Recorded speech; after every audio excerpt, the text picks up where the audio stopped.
엄마, 왜 나이 드신 분들이 우리 미래를 막 결정해? 왜 미래가 짧은 분들이 똑같이 1대1 표결을 하냐는 거죠.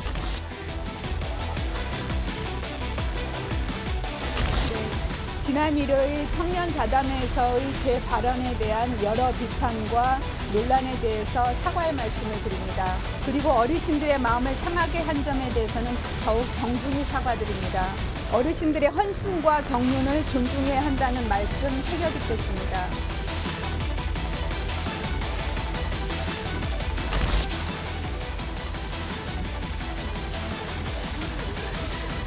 우리가 투표를 해야 나라가 개정되는 거예요.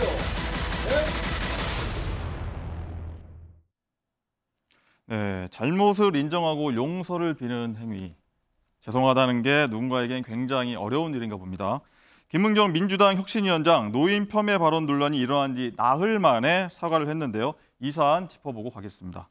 양지열 변호사, 김은경 위원장이 어제까지만 해도 유감 정도로 끝냈는데 오늘 사과를 했습니다. 네, 그렇습니다. 조금 전에 보신 모습이 오늘 오전에 서울 여의도 민주당 중앙당사 앞에서 혁신위원들 다른 분들과 함께 사과를 했던 겁니다. 네.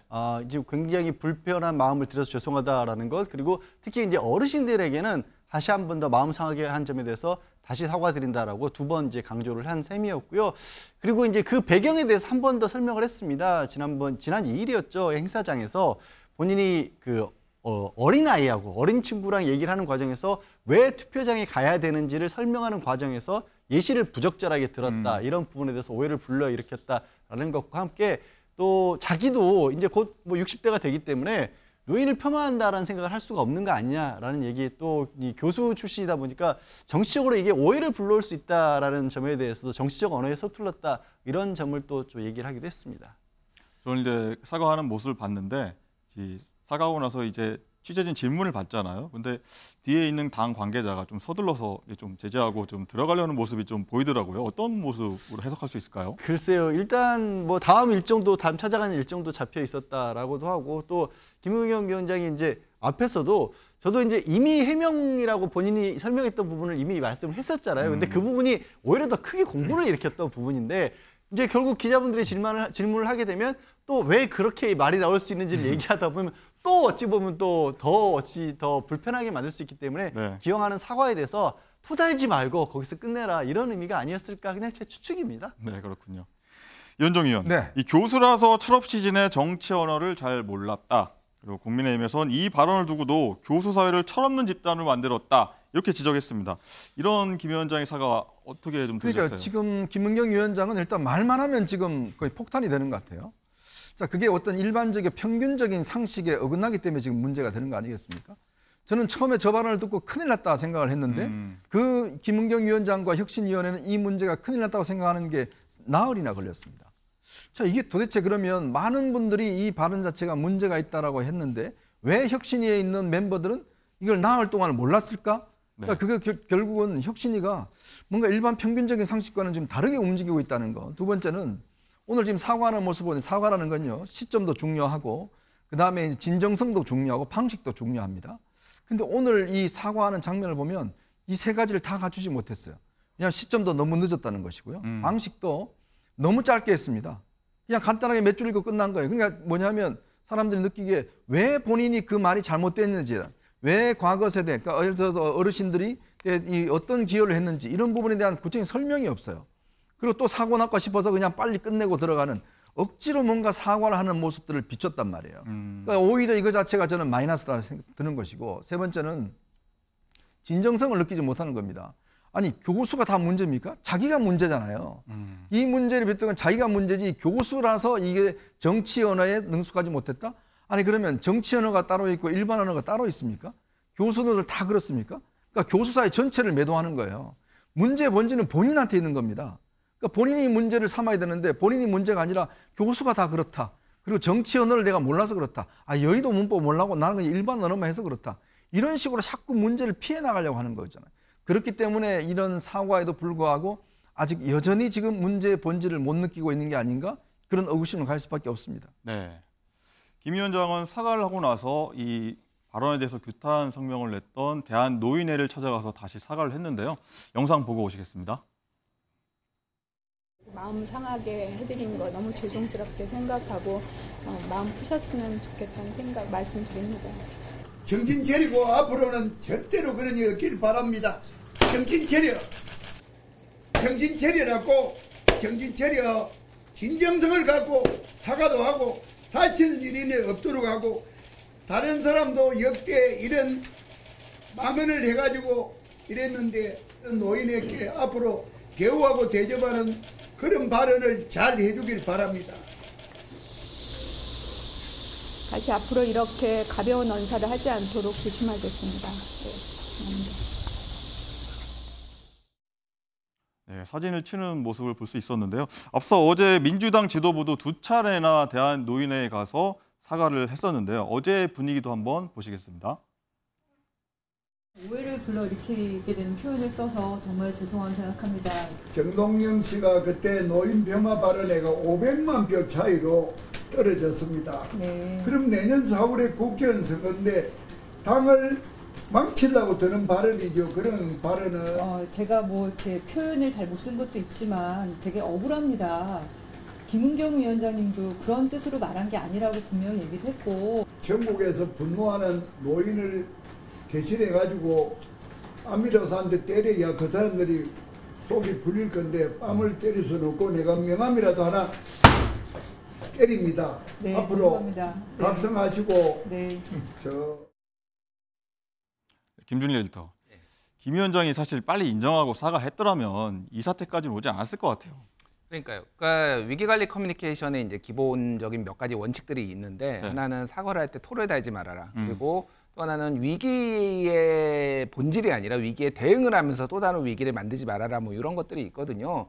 그러니까 어차피 할 거였어요. 그러니까 네. 결국은 때밀려서 하는 이런 모양새가 이제 됐잖아요. 뭐 이현종 의원님도 말씀하셨지만은 그러니까 본인의 진정성이나 뭐 그런 것들이 조금 잘못 전달됐다라고 하더라도 그런 부분에 있어서 오해를 만들게 해서 죄송하다라고 그냥 했으면 되는데 이게 당에도 상당한 부담을 줬어요. 어쨌든 당을 혁신하겠다고 민주당을 혁신하겠다고 왔는데 이게 지금 다른 이슈를 다 파묻어버리고 본인이 이렇게 논란을 일으키고 이렇게 됐다라고 한다라면은 이게 앞으로 이 혁신이 활동이 힘을 받을 수 있을까 이런 개인적인 생각도 상당히 많이 들고 이제 좀 가급적이면은 그냥 말씀을 안 하셨으면 좋겠습니다. 뭐 입만 벌리시면 지금 거의 폭탄 수준이거든요. 지금 한두 개가 아니잖아요. 예전에 뭐 이를테면은 돈봉투 사건은 검찰이 뭐 조작을 했을 가능성에 대해서 얘기를 하시고 네. 뭐 이낙연 개파 정치하지 마라. 뭐 코로나 초선은 코로나 학력저하 세대 같은 그러니까 맥락도 없고 일관성도 없고 전략도 없고 네. 그래서 그냥 안 하시면 좋겠고 본연의 임무에 그냥 좀 충실하고 빨리 끝내고 돌아가셨으면 좋겠습니다. 네, 폭탄이다 이런 얘기가 계속 나오고 있는데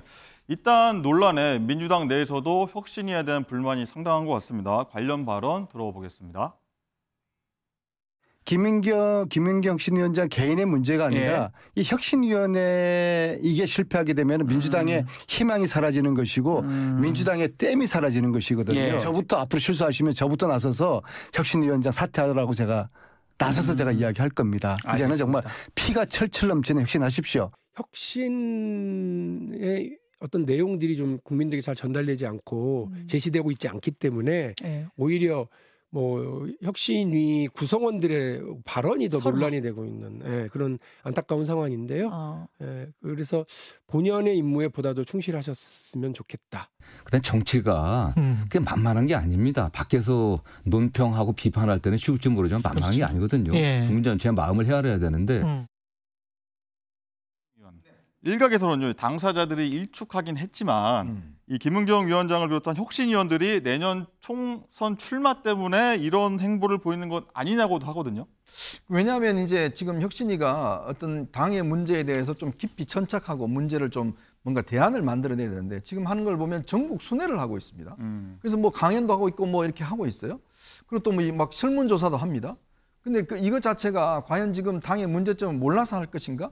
아니면 본인들의 어떤 존재감을 드러내려고 하는 것인지 이 의심을 하고 있는 것이고요.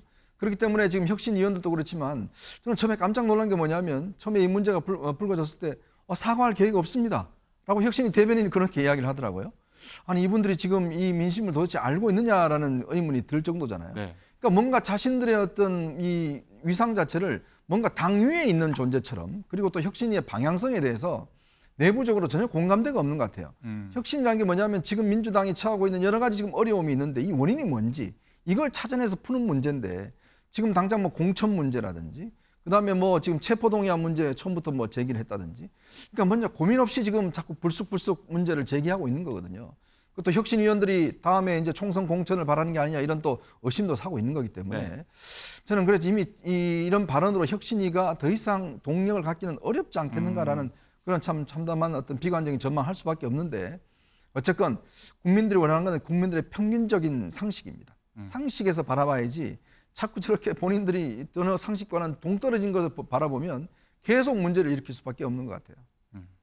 동령 말씀하셨는데 김준일 에디터. 네. 이런 상황에서 민주당 혁신위가요. 당 소속 의원들 대상으로 내년 총선 공천제도 개혁 방향을 묻는 여론조사를 시작했습니다. 쇄신 동력 이게 가능할까요?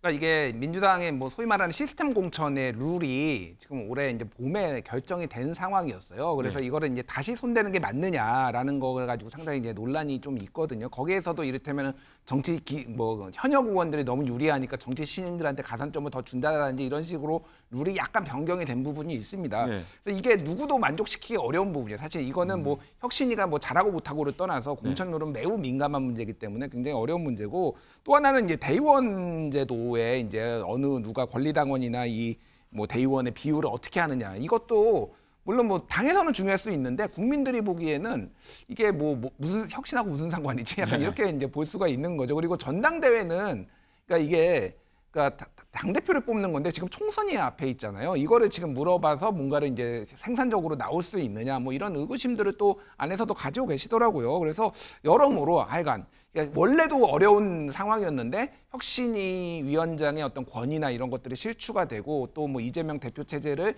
뭐 좀 옹호한다 이런 이제 논란까지 있으면서 상당히 지금 뭔가 성과를 내기는 어려워지지 않았나 그렇게 좀 볼 수밖에 없을 것 같습니다. 네. 김원식 평론가. 네. 이런 상황에서요. 민주당 내에서는 최근에 이제 막말이나 이제 개파 갈등을 좀 부추기는 발언들이 좀 많이 나오고 있는 것 같아요. 네, 근데 7월 달에 이제 세 가지 사례가 있었습니다. 일단 김의겸 의원이 오송의 궁평 지하차도에서 이제 참사가 일어났을 때 발언한 것이 이제 논란이 됐는데요. 윤석열 대통령이 조국과 민족의 운명을 궁평 지하도로 밀어넣었다 이런 발언을 하는 바람에 이것이 논란이 됐고요. 두 번째로는 또 정봉주 이제 민주당 교육 연수원장의 발언이 또 문제가 됐습니다. 이건 이제 서울 양평간 고속도로의 노선 변경에 관련돼 가지고 이건 국정농단이기 때문에 뭐 탄핵까지도 언급하는 이제 발언들이 문제가 됐습니다. 그래서 누군가 개입했다면 탄핵 사유에 해당된다라는 발언이 언급이 됐고요. 다른 한편은 이제 계파 갈등을 부추기는 그런 발언으로는 이제 추미애 전 법무부 장관의 이제 발언이 논란이 됐습니다. 당시에 이제 법무부 장관에서 물러날 때 이낙연 전 대표가 그렇게 하면 안 됐다라는 발언을 하게 되면서 이것이 이 어떤 계파 갈등을 부추기는 거 아니냐 이런 이제 발언의 어떤 논란의 중심이 있었습니다. 네, 양지열 변호사, 이 내년 총선 앞두고 이런 좀 센 발언들이 나오는 이유가 뭐 무풀보다는 악플이 낫다 뭐 이런 얘기도 돌지 않습니까? 이런 측면에서 해석이 가능한가요? 뭐 어떤가요? 글쎄 뭐 말씀하신 것처럼 정치인들은 자신의 부고 기사만 빼고 자신의 이름이 나오는 건 다 좋아한다라고 얘기를 하지 않습니까? 그게 이제 정치인의 숙명이라고도 하는데요.